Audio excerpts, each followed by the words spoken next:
Pembacaan Alkitab dari Matius pasalnya yang pertama. Silsilah Yesus Kristus. Inilah silsilah Yesus Kristus, anak Daud, anak Abraham. Abraham memperanakkan Ishak, Ishak memperanakkan Yakub, Yakub memperanakkan Yehuda dan saudara-saudaranya. Yehuda memperanakkan Peres dan Zerah dari Tamar.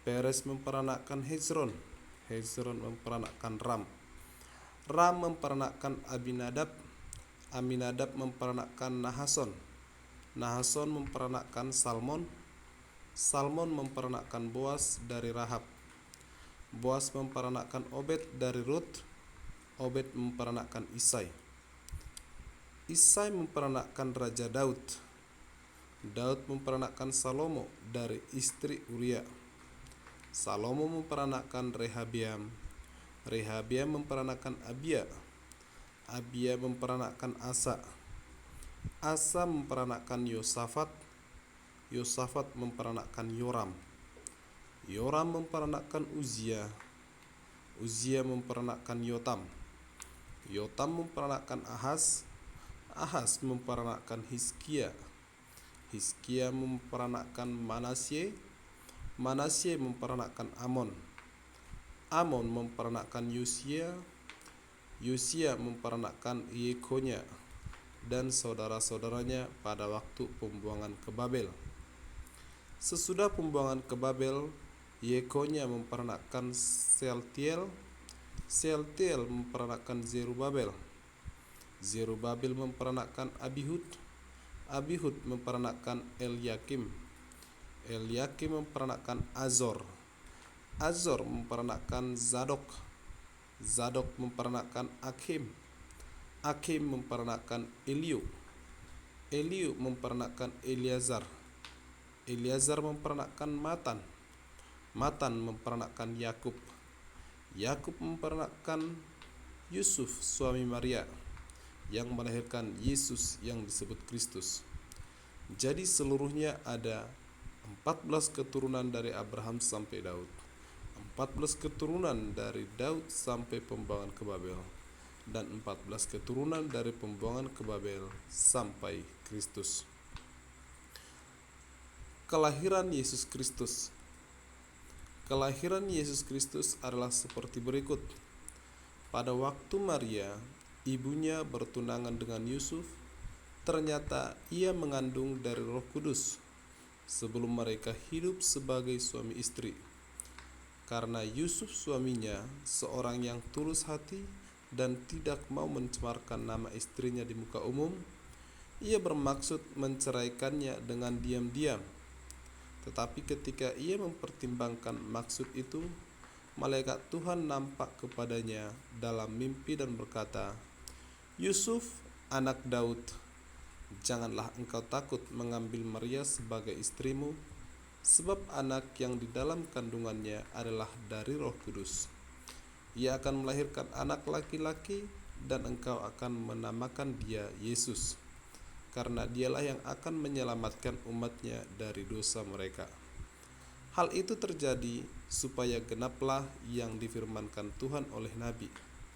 Sesungguhnya anak darah itu akan mengandung dan melahirkan seorang anak laki-laki, dan mereka akan menamakan dia Immanuel, yang berarti Allah menyertai kita. Sesudah bangun dari tidurnya, Yusuf berbuat seperti yang diperintahkan malaikat Tuhan itu kepadanya. Ia mengambil Maria sebagai istrinya, tetapi tidak bersetubuh dengan dia sampai ia melahirkan anaknya laki-laki, dan Yusuf menamakan dia Yesus. Matius pasalnya yang kedua, dengan judul perikop orang-orang Majus dari timur. Sesudah Yesus dilahirkan di Betlehem di tanah Yudea pada zaman Raja Herodes, datanglah orang-orang Majus dari timur ke Yerusalem dan bertanya-tanya, "Di manakah dia, raja orang Yahudi yang baru dilahirkan itu? Kami telah melihat bintangnya di timur dan kami datang untuk menyembah dia." Ketika Raja Herodes mendengar hal itu, terkejutlah ia beserta seluruh Yerusalem. Maka dikumpulkannya semua imam kepala dan ahli Taurat bangsa Yahudi. Lalu dimintanya keterangan dari mereka di mana Mesias akan dilahirkan. Mereka berkata kepadanya, "Di Betlehem di tanah Yudea, karena demikianlah ada tertulis dalam kitab Nabi. Dan engkau Betlehem, tanah Yudea, engkau sekali-kali bukanlah yang terkecil di antara mereka yang memerintah Yudea, karena daripadamulah akan bangkit seorang pemimpin yang akan mengembalakan umatku Israel." Lalu dengan diam-diam Herodes memanggil orang-orang Majus itu dan dengan teliti bertanya kepada mereka bila mana bintang itu nampak. Kemudian ia menyuruh mereka ke Betlehem, katanya, "Pergi dan selidikilah dengan saksama hal-hal mengenai anak itu, dan segera sesudah kamu menemukan dia, kabarkanlah kepadaku supaya aku pun datang menyembah dia." Setelah mendengar kata-kata raja itu, berangkatlah mereka. Dan lihatlah, bintang yang mereka lihat di timur itu mendahului mereka hingga tiba dan berhenti di atas tempat di mana anak itu berada. Ketika mereka melihat bintang itu, sangat bersukacitalah mereka. Maka masuklah mereka ke dalam rumah itu dan melihat anak itu bersama Maria, ibunya, lalu sujud menyembah dia. Mereka pun membuka tempat harta bendanya dan mempersembahkan persembahan kepadanya, yaitu emas, kemenyan, dan mur. Dan karena diperingatkan dalam mimpi supaya jangan kembali kepada Herodes, maka pulanglah mereka ke negerinya melalui jalan lain. Penyingkiran ke Mesir. Setelah orang-orang Majus itu berangkat, nampaklah malaikat Tuhan kepada Yusuf dalam mimpi dan berkata, "Bangunlah, ambillah anak itu serta ibunya, larilah ke Mesir dan tinggallah di sana sampai aku berfirman kepadamu, karena Herodes akan mencari anak itu untuk membunuh dia." Maka Yusuf pun bangunlah.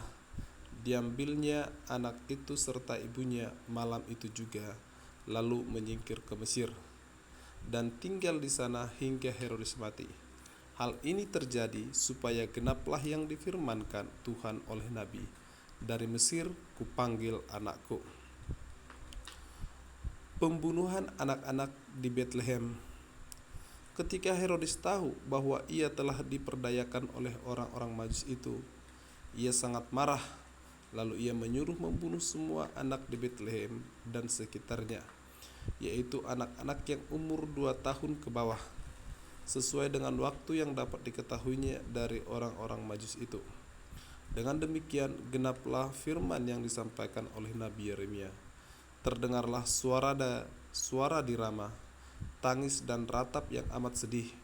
Rahel menangis, anak-anaknya, dan ia tidak mau dihibur, sebab mereka tidak ada lagi. Kembali dari Mesir. Setelah Herodes mati, nampaklah malaikat Tuhan kepada Yusuf dalam mimpi di Mesir, katanya, "Bangunlah, ambillah anak itu serta ibunya, dan berangkatlah ke tanah Israel, karena mereka yang hendak membunuh anak itu sudah mati." Lalu Yusuf pun bangunlah, diambilnya anak itu serta ibunya dan pergi ke tanah Israel. Tetapi setelah didengarnya bahwa Arkelaus menjadi raja di Yudea, menggantikan Herodes, ayahnya, ia takut ke sana. Karena dinasihati dalam mimpi, pergilah Yusuf ke daerah Galilea. Setibanya di sana, ia pun tinggal di sebuah kota yang bernama Nazaret. Hal ini terjadi supaya genaplah firman yang disampaikan oleh nabi-nabi, bahwa ia akan disebut orang Nazaret. Terima kasih. Demikian firman Tuhan yang sudah saya bacakan.